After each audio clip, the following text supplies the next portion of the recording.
Hola chicos, hoy hablaremos de un tema importantísimo para mantener el equilibrio, para mantener las funciones, que es la respiración externa.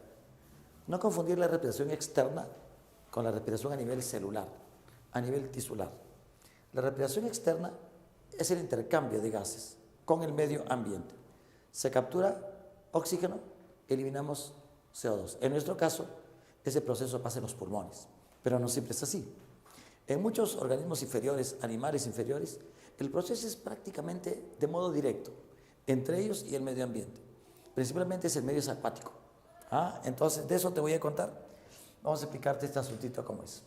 El intercambio de gases generalmente se llama hematosis, ¿no? Que es en la sangre, pero se podría utilizar el término para todos los seres. Y el fundamento biológico de la membrana celular es la difusión simple. Por difusión simple se captura oxígeno, por difusión simple se elimina CO2. Siendo gases, son moléculas muy pequeñas, pueden atravesar las membranas celulares fácilmente. ¿Ya? Entonces, ¿cómo respiramos? La finalidad de que haya oxígeno es que a nivel celular se lleve a cabo pues, la combustión de la glucosa, ¿no? La glucosa ingresa por la vía de absorción digestiva, luego va a la sangre. Una vez que la glucosa esté en las células, para que pueda llevarse a cabo el proceso de combustión, se necesita oxígeno. Esa es la respiración aeróbica.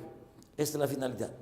Capturamos el oxígeno, se va a la sangre, pero finalmente va a meterse a cada célula el oxígeno. Externamente, ¿cómo sucede esto? De dos tipos. Hay difusión directa, en la que no se necesitan órganos, porque es simple difusión. No se necesita pulmón, ni branquias, ni tráqueas, ni ningún otro órgano. Es directo, entre el organismo y el medio ambiente. Los poríferos, las esponjas marinas hacen eso. Estando sus células expuestas al medio ambiente, entonces ahí nomás respiran, por difusión. Capturan oxígeno, CO2, a través de sus membranas celulares. Lo mismo pasa con los sedenterios. Los sedenterios son las medusas, las hidras. Tampoco tienen sistemas respiratorios especializados los platanitos como las tenias, la solitaria, la planaria. No tienen ni pulmones ni otros órganos. Tampoco tienen los nematodes como las lombrices intestinales. Eso sucede en primer lugar. Sin embargo, en la mayoría de los otros organismos ya hay ¿qué cosa? Órganos especializados. Los pulmones, por ejemplo, son los órganos más complejos que existen en los animales para la respiración externa. Pero hay otras formas mucho menos, mucho más sencillas, ¿no? Mucho menos complejas que los pulmones. Una respiración que es muy simple, casi directa, aunque no es directa, es la cutánea.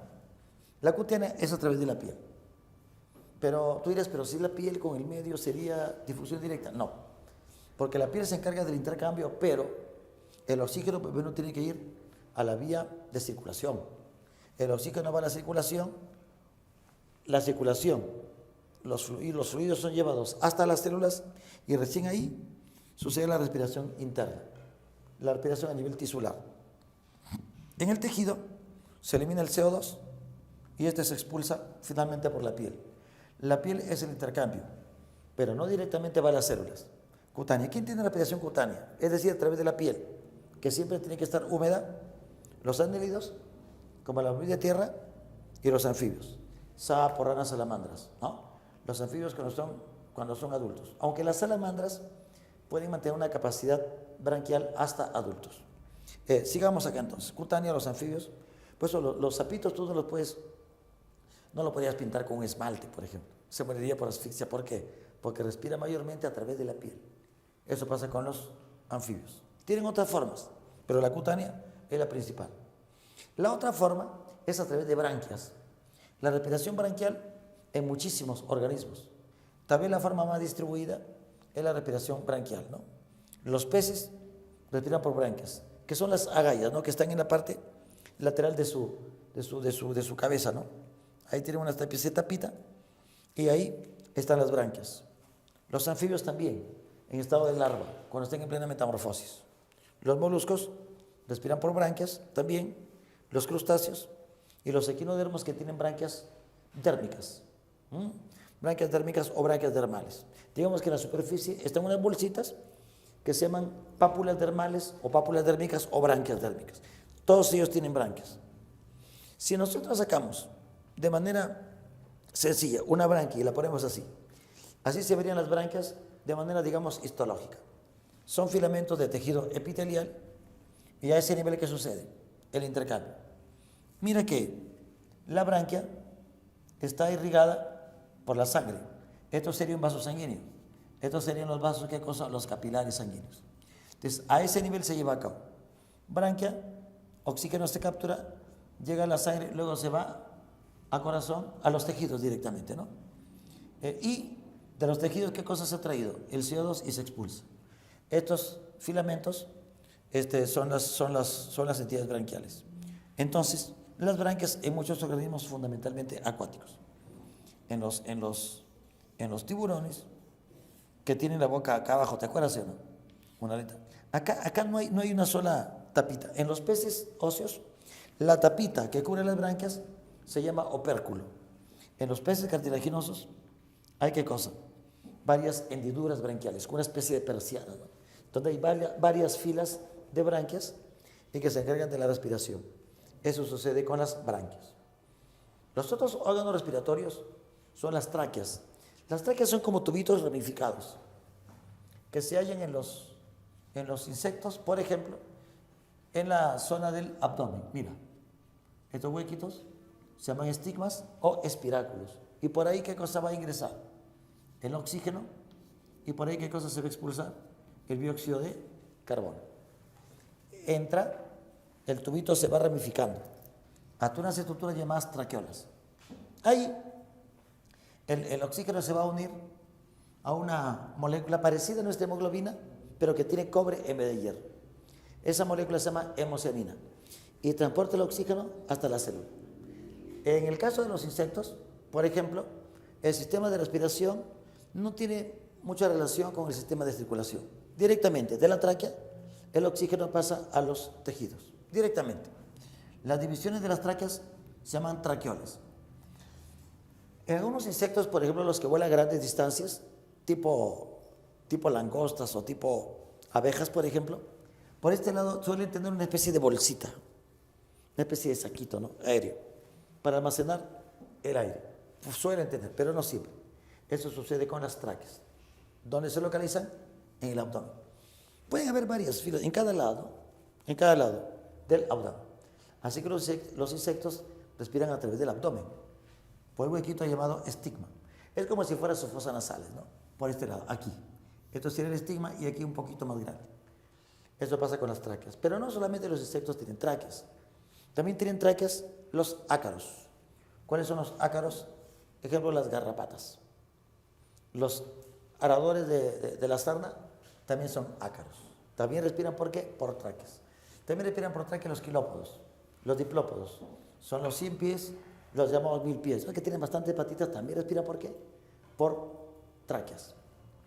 En los arácnidos hay algo parecido, pero en vez de ser unos filamentos traqueolas, tubitos, van a ser como láminas. Esas laminitas, a modo de un acordeón, se llama pulmón en libro, o también conocidas como filotráqueas.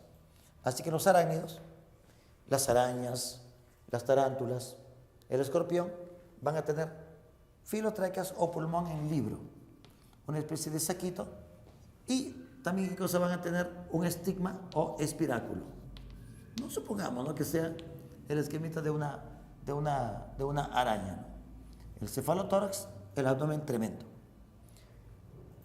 Ya tenemos entonces, mira, respiración cutánea, anfibios, en anélidos, respiración branquial, que es la más distribuida, ¿no?, en muchos organismos, traqueal, algo parecido la filotraqueal. Y los órganos más desarrollados, más grandes y más, digamos, eficientes son los pulmones, siendo las aves los que tienen mayor eficiencia en la respiración pulmonar. Tremendos órganos, tremendos órganos. Entonces, esos son los pulmones. ¿Quiénes tienen pulmones? Los anfibios. Pero tienen una especie de saquito ahí los anfibios, ¿no? Un saquito que no es tan complejo, ¿no? Una especie de bolsita ahí, que no le es suficiente. O sea, si tuviera solo pulmones, no sería suficiente. Porque recuerda que los anfibios, los órganos más desarrollados para la respiración, o el órgano sería la piel, la respiración cutánea. Los reptiles también tienen pulmones. En las serpientes hay un pulmón largo, en las serpientes acuáticas, un solo pulmón largo. El corazón como que atrofia uno de los pulmones. Entonces, el pulmón de la serpiente es largo. Pulmón derecho. Eso pasa con los reptiles. En las tortugas puede haber un poco de captación de oxígeno a nivel de la cloaca, pero la respiración más abundante es la pulmonar, pues, ¿no? Eso que te cuento de la cloaca, sobre todo en las tortugas que son acuáticas.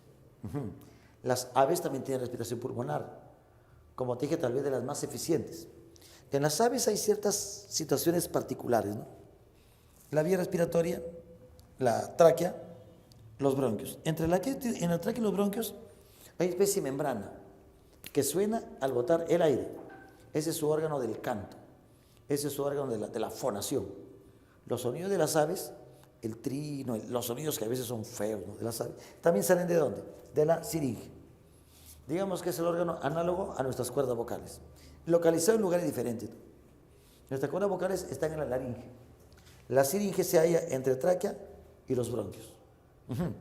En las aves no hay pulmones con cisuras como los mamíferos, y lo que sí hay, unos bronquios que atraviesan los pulmones. Unos sí ingresan para la distribución del oxígeno y otros se pasan para formar ¿qué? Sacos aéreos. En las aves hay 9 sacos aéreos, ¿no? 9 sacos aéreos. Hay 2 cervicales, 1 interclavicular, 4 torácicos y 2 abdominales. Así son los 9 sacos aéreos. Disminuyen el peso del ave, favoreciendo el vuelo. También almacenan un poco de aire,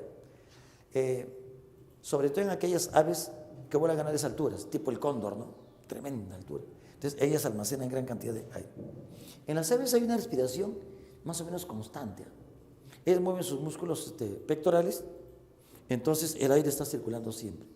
Contraen, relajan, contraen, entonces el aire prácticamente siempre circula. En los mamíferos sí hay pulmones que son lobulados porque tienen cisuras. Tienen una especie de rajitas que dividen al lóbulo en cisuras. Pulmón derecho, lóbulo superior, medio, inferior, pulmón izquierdo, superior e inferior. Todos los mamíferos. Además, ¿qué cosas van a tener? Un órgano, un músculo importante que permite la inspiración, que es el diafragma. Solo los mamíferos tienen diafragma. De ese modo, cuando inspira, el diafragma se contrae, baja, entra el aire por diferentes presiones, y cuando expiramos, o cuando, sí, pues los otros somos mamíferos, cuando expiramos, ¿qué pasa con el diafragma? Sube y el aire es expulsado.